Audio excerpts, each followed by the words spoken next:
അപ്പോൾ ഞാൻ ഇന്ന് ഉണ്ടാക്കാൻ പോണത് കുട്ടികൾക്കൊക്കെ കഴിക്കാൻ പറ്റിയ ഒരു എരിവില്ലാത്തൊരു ചിക്കനാണ്. ഇത് കുട്ടികൾക്കൊക്കെ നല്ലോണം ഇഷ്ടപ്പെടും. അപ്പോൾ ഇതെങ്ങനെ ഉണ്ടാക്കാമെന്ന് നമുക്ക് നോക്കാം. ഇതിന് ഞാൻ ബോൺലെസ് ചിക്കനാണ് എടുത്തിട്ടുള്ളത്. അപ്പോൾ കുട്ടികൾക്കൊക്കെ കൊടുക്കുമ്പോൾ എല്ലില്ലാത്ത ചിക്കനാണ് അതാണ് നല്ലത്. അപ്പോൾ നമുക്ക് ഇത് 250 ഗ്രാമാണ് കേട്ടോ, അതിൻ്റെ അളവാണ് ഞാൻ പറയണത്. ഇനി നമുക്ക് ഈ ചിക്കൻ നന്നായിട്ട് വരഞ്ഞു കൊടുക്കണം. ഇനി ഈ വലിയ പീസല്ല താല്പര്യമെങ്കിൽ ചെറിയ പീസായിട്ടും കട്ട് ചെയ്യാം. അപ്പോൾ നമുക്ക് ഇത് നല്ലോണം വരഞ്ഞു കൊടുക്കുക. അപ്പോൾ ഉള്ളിലേക്കൊക്കെ നല്ലോണം മസാല പിടിച്ചോളും.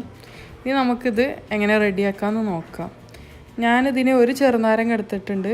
പക്ഷേ പകുതി ചെറുനാരങ്ങ പിഴിഞ്ഞപ്പോത്തിനേക്ക് തന്നെ ഇതിലേക്ക് നല്ലോണം ഉണ്ട്. അപ്പോൾ ഞാൻ പകുതി ചെറുനാരങ്ങയാണ് ഇപ്പോൾ ഇതിലേക്ക് യൂസ് ചെയ്യണത്. അപ്പോൾ നമുക്കിതിൻ്റെ കുരുവൊക്കെ എടുത്തിട്ട് കളയാം.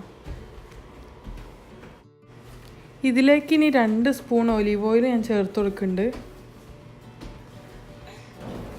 ഇതിലേക്ക് ഒലീവ് ഓയിൽ തന്നെ ചേർത്ത് കൊടുക്കണം, അല്ലെങ്കിൽ പിന്നെ ബട്ടർ നല്ലോണം മെൽറ്റ് ചെയ്തിട്ട് അതിട്ട് കൊടുത്താലും കുഴപ്പമില്ല.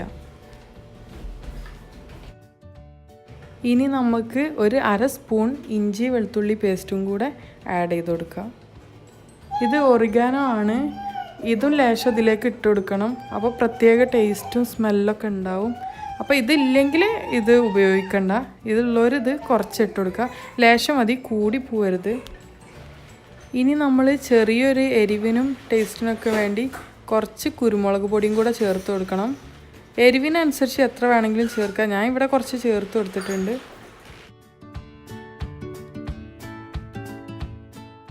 ഇനി നമുക്കിതിലേക്ക് കുറച്ച് ഉപ്പും കൂടെ ചേർത്ത് കൊടുക്കണം. പാകത്തിന് ചേർത്താൽ മതി.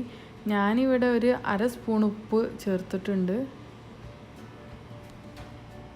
ഇനി നമുക്ക് നല്ലോണം ഇതൊന്ന് മിക്സ് ചെയ്ത് കൊടുക്കണം. ഈ മസാല ഒക്കെ എല്ലാ ഭാഗത്തേക്കും എത്താൻ വേണ്ടി നല്ലോണം മിക്സ് ചെയ്ത് കൊടുക്കുക. ഞാൻ ഇതുപോലെ തന്നെ കുറച്ച് ചെറിയ പീസാക്കിയാണ്ട് മാറ്റി വെച്ചിട്ടുണ്ട് ചിക്കൻ. ഇത് മൊത്തത്തിലാണ് 250 ഗ്രാം ഉള്ളത്. അപ്പോൾ അതും കൂടെ നമുക്ക് ഇതിലേക്ക് ഇട്ട് നല്ലോണം മിക്സ് ചെയ്ത് കൊടുക്കാം. അപ്പോൾ സെയിം മസാലയിൽ തന്നെയാണ് നമ്മൾ അതും മിക്സ് ചെയ്യണത്. അപ്പോൾ ഇതിലേക്ക് എക്സ്ട്രാ ഞാനൊന്നും ചേർത്ത് കൊടുത്തിട്ടില്ല. അപ്പോൾ ഇത് രണ്ടും നമുക്ക് ഒരു 4 മണിക്കൂറെങ്കിലും നല്ലോണം റെസ്റ്റ് ചെയ്യാൻ വെക്കണം. ഇതിപ്പോൾ നല്ല സോഫ്റ്റായി വന്നിട്ടുണ്ട്. മസാലയൊക്കെ ഉള്ളിൽ പിടിച്ച് ചിക്കനൊക്കെ നല്ല സോഫ്റ്റായി വന്നിട്ടുണ്ട്. ഇത് ഞാൻ 4 മണിക്കൂർ ഫ്രിഡ്ജിലാണ് വെച്ചത്. ഫ്രീസറിലൊന്നല്ല വെച്ച്, ഫ്രിഡ്ജിലാണ് വെച്ചത്. ഇനി നമുക്കിത് പൊരിച്ചെടുക്കാം. ഇത് ഞാനൊരു പാന് അടുപ്പത്ത് വെച്ച് ചൂടാക്കി. ഇതിലേക്ക് നമ്മൾ ഓയിലോ ഒന്നും ഒഴിച്ചു കൊടുക്കില്ല. നമ്മൾ നേരത്തെ ഒഴിച്ച ഒലിവ് ഓയിൽ തന്നെ, അതിൽ തന്നെയാണ് നമ്മളിത് പൊരിച്ചെടുക്കുന്നത്. അപ്പം പാന് നല്ല ചൂടായി വരുമ്പോൾ നമ്മൾ ഇത് ചിക്കൻ ഇട്ട് കൊടുക്കുക. അതിൽ ചെറിയ തീയിലാണ് വെക്കേണ്ടത്. അപ്പോൾ ഇത് മെല്ലെ നല്ലോണം വെന്ത് വരും.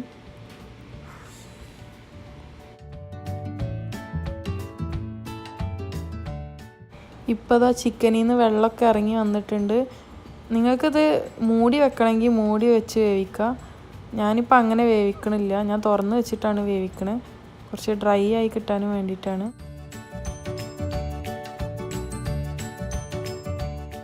അഞ്ച് മിനിറ്റ് കൂടുമ്പോൾ നമ്മളിത് തിരിച്ചും മറിച്ചൊക്കെ ഇട്ട് കൊടുക്കണം.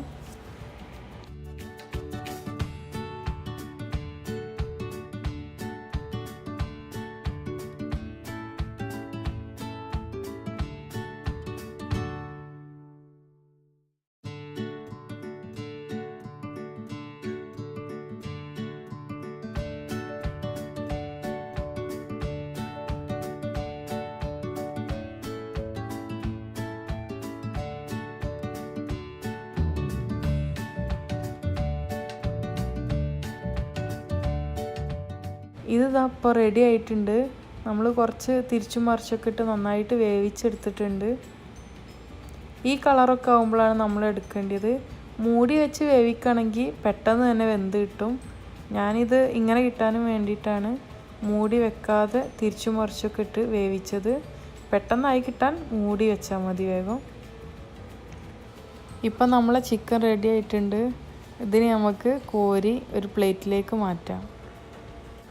ഇനി നമുക്ക് നേരത്തെ എടുത്ത് വെച്ചിട്ടുള്ള ആ ചെറിയ പീസും കൂടെ ഇതുപോലെ തന്നെ പൊരിച്ചെടുക്കാം. ഇതിൽ ഞാൻ ഓയിലൊന്നും ചേർക്കണില്ല.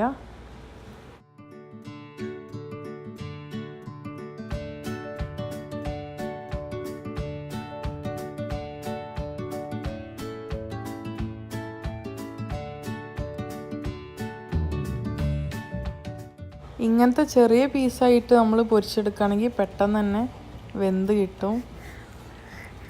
അപ്പോൾ ഇതും റെഡി ആയിട്ടുണ്ട്. നമുക്ക് ഇതും കോരിയെടുത്തൊരു പ്ലേറ്റിലേക്ക് മാറ്റാം. അപ്പോൾ നമ്മൾ നല്ല ടേസ്റ്റി ആയിട്ടുള്ള പാൻ റോസ്റ്റഡ് ചിക്കൻ ഇവിടെ റെഡി ആയിട്ടുണ്ട്. അപ്പം ഇതെല്ലാവരും ഒന്ന് ട്രൈ ചെയ്ത് നോക്കുക.